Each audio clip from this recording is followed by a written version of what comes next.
नमस्कार दोस्तों, स्वागत है आपका हसदेव क्रिएटर हब में। और आज हमारे बीच मौजूद है डिस्ट्रिक्ट कमांडेंट और छत्तीसगढ़ की प्रथम महिला अग्निशमन अधिकारी योगिता साहू मैम। और मैम, आपका स्वागत है यहाँ पे। बहुत धन्यवाद प्रकाश। सबसे पहले मैम, आप अपने बारे में छोटा सा इंट्रोडक्शन दीजिएगा ताकि हमारे जो दर्शक हैं वो आपके बारे में जान सकें। मैं यहाँ पे हसदेव क्रिएटर हब का धन्यवाद करूँगी। और मैं ग्रामीण परिवेश से बिलोंग करती हूँ और बलौदा बाजार का एक छोटा सा गांव है मनोरा, वहाँ से मैं प्रॉपर वहाँ से हूँ और यहाँ पे जांजगीर जिले में पदस्थ हूँ पिछले डेढ़ साल से। अच्छा, ओके मैम। तो सबसे पहले आप अपनी शिक्षा के बारे में बताइएगा। आपकी जो शुरुआती प्रारंभिक जो शिक्षा रही है वो कैसे आपकी शुरुआत में, मतलब आपने कहाँ से शुरुआत किया? स्कूली पढ़ाई जो है मेरी बिलासपुर के भारत माता स्कूल से हुई। स्कूल से मैं पढ़ने में अच्छी थी और मेरे पूरे परिवार में और मेरे गांव के तरफ से मैं पहली लड़की है निकली जो अच्छे से पढ़ाई की। और जब 10वीं में हम आए तो मेरा मार्क्स अच्छा था सभी में, तो और मैथ्स में भी रुझान था, तो सभी ने कहा कि चलो मैथ्स ले लेते हैं। मैथ्स ले लिया। 11th 12th हो गया तो मेरे जो साथीगण थे उस समय उनका काफ़ी अच्छा सर्कल था हमारा। तो उससे मुझे समझ में आया कि एक मेडिकल का तैयारी होता है और एक इंजीनियरिंग की तैयारी होती है। उस समय चूँकि आज से आप 15-20 साल, मतलब ज़्यादा ही हो गया, इतने साल पहले की बात करें तो उस समय हमारे पास ज़्यादा सोर्सेस नहीं थे और लैक ऑफ गाइडेंस भी रहता था। जैसे कि आज के डेट में हम डिजिटल वर्ल्ड में रह रहे हैं तो हमें कुछ भी चीज़ के बारे में जानना है तो तुरंत गूगल में टाइप किया और हमको जानकारी मिल जाती है। तो उस समय ऐसा था कि अब अलग अलग फील्ड में क्या 2 ही फील्ड हम ज़्यादा जानते थे, मेडिकल और इंजीनियरिंग एग्ज़ाम की तैयारी की। और उससे मेरा यहाँ चूँकि थोड़ा ट्रेडिशनल बैकग्राउंड था तो ऐसा भी था कि लड़की को इतना पढ़ने दे रहे वही बहुत है और गाँव से बाहर भेजना भी उस समय नहीं करते थे उस टाइम पे। हाँ। तो यहाँ पे मेरा बिलासपुर में ही सेंट्रल यूनिवर्सिटी जो अब है वर्तमान में गुरु घासीदास यूनिवर्सिटी से वहाँ पे इंस्टीट्यूट ऑफ टेक्नोलॉजी है ITGGU, वहाँ पे मेरा एडमिशन हुआ। और मैं इंफॉर्मेशन टेक्नोलॉजी ब्रांच से मैंने BE किया। कॉलेज के दिनों में भी मेरा मतलब पढ़ने में ज़्यादा रुझान था तो ठीक ठाक था, अच्छा था परफॉर्मेंस। तो फाइनल ईयर में कैंपस प्लेसमेंट हो गया। और तब तक हमारा जो दिमाग था उस समय कि जैसे जैसे फ्लो चल रहा है वैसे वैसे हम उसके बारे में सोचते जाते हैं। तो उस समय फाइनल ईयर तक ऐसा था कि कैंपस प्लेसमेंट हो जाए तो हमने दुनिया जीत ली उस समय। और वो भी मेरा मतलब अच्छा मेहनत भी किया और आशीर्वाद भी रहा है ऊपर वाले का कि मेरा फाइनल ईयर में कैंपस प्लेसमेंट हुआ। ओके, तो मैम आपके सिविल सर्विस में रुझान कैसे रहा, मतलब आपकी उसके प्रति रुझान कैसे बढ़ी आपकी? हाँ, मैं उसी पे ही आ रही थी। प्रकाश, क्या है कि उस समय तो ऐसा था कि MNC का पूरा फॉर्मा था, मतलब 2008 की बात कर रही हूँ मैं। MNC में जॉब करना, बाहर जॉब करना। उसके बाद फिर सडनली ऐसा हुआ कि कुछ MNCs में रिक्रूटमेंट होने के बावजूद एक उस समय IT सेक्टर थोड़ा फॉल हुआ था तो वो उसका ज्वाइनिंग डेट नहीं आ रहा था। अच्छा। तो ज्वाइनिंग डेट जब नहीं आ रहा था तो उस बीच में मैंने अपने ही कॉलेज में एज एडहॉक लेक्चरर मैंने जॉब किया। और फिर खुद को लगता है कि अब क्या करें, अब जब तक ज्वाइनिंग नहीं आ रही है तो फिर कुछ मेरे सर्कल हमेशा अच्छा मिला। मुझे हमेशा बड़े भाई समान कई सारे लोगों से टकराई जो कि मुझे मतलब पड़ाव में मार्गदर्शन मिला। तो उस समय ऐसे जुड़ाव हुआ और मुझे UPSC के बारे में पता चला। मतलब अभी तक आपको पता नहीं था उसके बारे में? कुछ पता ही नहीं था कि ऐसा भी कुछ होता है, उससे बड़े अफसर बनते हैं या कुछ इस टाइप से।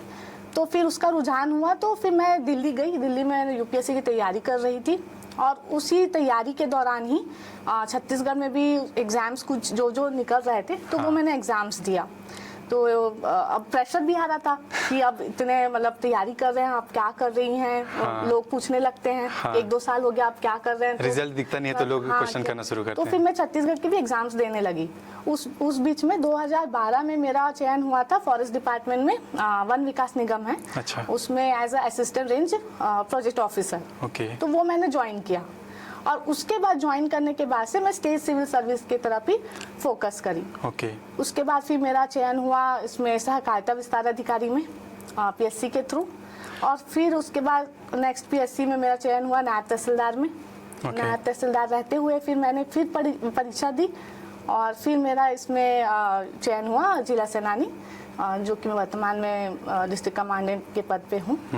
और रिसेंट में आपकी एक अचीवमेंट भी रही है अग्निशमन अधिकारी के लिए, जो छत्तीसगढ़ की प्रथम महिला अधिकारी, तो उसके पीछे क्या स्टोरी रही मैम, वो हमारे दर्शकों को आप बताइएगा एक बार। बिल्कुल। देखिए, जब ये जो जैसे कि जो पीएससी की तैयारी कर रहे हैं यूथ, उनको पता होगा कि बहुत सारा पोस्ट होता है। जब हम तैयारी करते हैं और एक के बाद एक दूसरा पोस्ट हमको मिलते जाता है या फिर हमारे मन मुताबिक पोस्ट नहीं मिलता, तो हम फिर तैयारी करते हैं। तो जब पोस्ट प्रेफरेंस की बारी आती है, तो उस समय मैंने पोस्ट प्रेफरेंस के समय में डिस्ट्रिक्ट कमांडेंट को मतलब प्राथमिकता दी थी, और उसमें मेरा चयन 2015 पीएससी में मेरा 18वां रैंक था, तो मुझे ये आसानी से ये पद मिल गया। अब जब मुझे ये पद मिला था, तब ये था होमगार्ड, सिविल डिफेंस और आपातकालीन सेवाएं, ये विभाग था, और इसमें हम जिला सेनानी जो है वो अपना जिले का हेड होता है, ऐसा था। जब ये उसके बाद क्या होता है, आफ्टर ट्रेनिंग में थोड़ा सा इस पे फोकस करना चाहूंगी कि डिस्ट्रिक्ट कमांडेंट्स और डीवाईएसपी जो पोस्ट होते हैं, ये इक्विवेलेंट होते हैं उस समय। और हमारा सबका मतलब मेरे बैच में हम 15 डीएसपी थे और हम 2 डिस्ट्रिक्ट कमांडेंट्स थे, टोटल 17 का एक साथ ट्रेनिंग होती है। चंदखुरी जो हमारी police academy, state police academy, वहाँ से हमारी ट्रेनिंग होती है। तो सारा कुरिकुलम और सारा सिलेबस हमारा सेम होता है। डीएसपीज और डिस्ट्रिक्ट कमांडेंट एक ही रहते हैं उस समय। आफ्टर ट्रेनिंग फिर उनका विंग्स अलग हो जाता है और हमारा विंग अलग हो जाता है। तो उस समय उसी दौरान ऐसा हुआ कि फायर डिपार्टमेंट जो है वो हमारे होमगार्ड डिपार्टमेंट में टेक ओवर हुआ। जब मर्ज हो गया, तो बाय डिफॉल्ट जब हम निकले वहां से, तो हम जिला अग्निशमन अधिकारी भी हो गए। अब चूंकि हम जिला अग्निशमन अधिकारी तो थे, अब इसके लिए एक होता है कि आप अग्निशमन एक ऐसा सेवा है, मतलब आप फायर सर्विस में आप जब तक एक्सपर्ट नहीं होंगे, तो वो आपातकालीन स्थिति में आप कैसे हैंडल करेंगे वो आप नहीं समझ सकते। हाँ। तो उसके लिए अभी मुझे अवसर मिला था पिछले वर्ष। 6 माह का ये कोर्स होता है, नेशनल फायर सर्विस कॉलेज से हमको करना होता है। ये पूरे देश में एकमात्र कॉलेज है जो ये रेपुटेड कॉलेज है जहाँ से ये ट्रेनिंग होती है। उसे पूरे देश से लिमिटेड सीट होती है और उसमें पूरे देश से कैंडिडेट्स आते हैं, अलग अलग ऑर्गेनाइजेशन के, सभी गवर्नमेंट सेक्टर के होते हैं। तो छत्तीसगढ़ से मैं थी वहाँ पे, मेरे से भी पूरे छत्तीसगढ़ से और भी ऑफिसर्स वहाँ से ट्रेनिंग करके आए हैं। चूँकि मैं पहली महिला उस क्षेत्र में गई, तो मैं उसके क्लियर करने के बाद और वो ट्रेनिंग कंप्लीट करने के उपरांत मैं पहली अग्निशमन महिला अधिकारी हुई। अच्छा, ओके। तो मैम यहाँ पे लोग जो आज के जो जनरेशन है, यूथ्स हैं, उनको सीखने को मिला होगा। मैम यहीं पे मैं एक और चीज़ ऐड करना चाहूँगा। मैम आज के क्या है कि बहुत सारे युवक युवतियाँ हैं, वो आपसे प्रेरणा पाते हैं, लेकिन आपकी भी कोई प्रेरणा स्रोत रही होंगी, तो उसके बारे में आप हमें बताएंगे? हाँ, बिल्कुल बिल्कुल।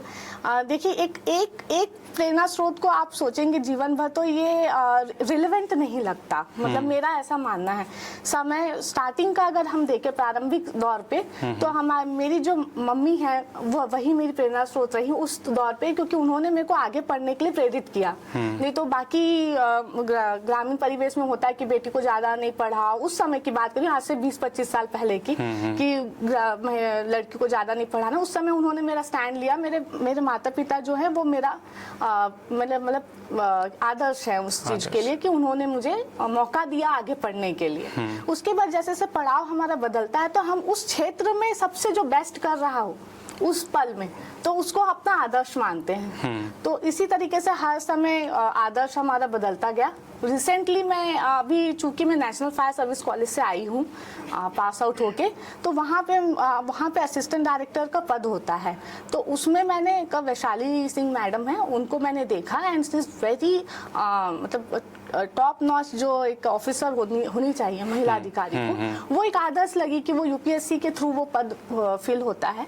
और वो आदर्श थी उस समय की नेशनल फायर सर्विस कॉलेज में एक महिला लेडी ऑफिसर, और तो वो से पल पल और समय समय से पड़ाव से हमारा आदर्श बदलता है, तो वो मुझे बहुत प्रभावित की वहाँ पे। ओके, तो मैम और आखिर में मैम महिला दिवस के अवसर पे आप हमारे जो यूथ्स हैं, जो स्पेशली महिलाओं के और जो युवाएं हैं उनके लिए क्या मैसेज देना चाहते हैं ताकि उनको भविष्य में मार्गदर्शन मिल सके? मैं यही कहना चाहूँगी महिलाओं के लिए स्पेशली कि देखिए साक्षर तो हमको होना ही है, मतलब आप पढ़ाई कीजिए, पढ़ाई का तो कोई भी विकल्प नहीं है। आप जब पढ़ाई करेंगे तो आपके लिए सारे दरवाजे खुल जाएंगे। तो आप अच्छे से पढ़ाई कीजिए और पढ़ाई करने के बाद आप आत्मनिर्भर तभी बनेंगे जब आप खुद में सक्षम रहें, आप किसी पे डिपेंडेंट ना रहें। आप कुछ ना कुछ काम करें अपने उसमें, और जिस भी क्षेत्र में आप काम कर रहे हो तो उसमें बहुत अच्छा बेहतर करें। और हमारी सोसाइटी से एक महिला होने के नाते मैं यही उम्मीद करती हूँ कि सोसाइटी से हमको क्या मिले, हमको सम्मान मिले। हम यही उम्मीद करते हैं बस। तो और वो सम्मान तभी लाजमी है जब आप अपने आप को किसी मुकाम पे रखें, या आप कहीं पे जिस भी क्षेत्र में हैं वहाँ पे आप अच्छा करें, तो अपने आप लोग आपका सम्मान करेंगे। और प्रकाश, मैं लास्ट में सभी यूथ के लिए 2 लाइन कहना चाहूँगी। एक बहुत ही फेमस मूवी थी और उस हिंदी मूवी थी, उसमें ये लाइन बार बार आया था, और ये कविता है कि तू खुद की खोज में निकल, तू खुद की खोज में निकल, क्यों तू हताश है, क्यों तू हताश है। हाँ सही, वही, तू खुद की खोज में निकल, क्यों तू हताश है, तू चल, तेरे वजूद की समय को भी तलाश है, समय को भी तलाश है। Thank you. तो मैम आखिर में बहुत बहुत धन्यवाद आपका हसदेव क्रिएटर हब में आने के लिए। हाँ। और मैम लास्ट में एक छोटा सा मैसेज अगर आप हसदेव क्रिएटर को आप देना चाहते हैं तो आप हमें दर्शकों के सामने आप दे सकते हैं। छोटा सा, अगर आपको कैसा लगा, आपका एक्सपीरियंस कैसे रहा यहाँ आना? यहाँ पे मुझे बहुत ही अच्छा लगा। ये बहुत ही अच्छा अवसर मिला है अपने अभिव्यक्ति को व्यक्त करने का, खास करके हसदेव क्रिएटर हब इतना अच्छा इनिशिएटिव हमारे आदरणीय कलेक्टर सर द्वारा, और कि यहाँ अभी का जो डिजिटल वर्ल्ड है इसमें हमारे इन्फ्लुएंसर्स को एक प्लेटफॉर्म मिला है। हाँ। और बहुत ही अच्छा इनिशिएटिव लिया गया है ये।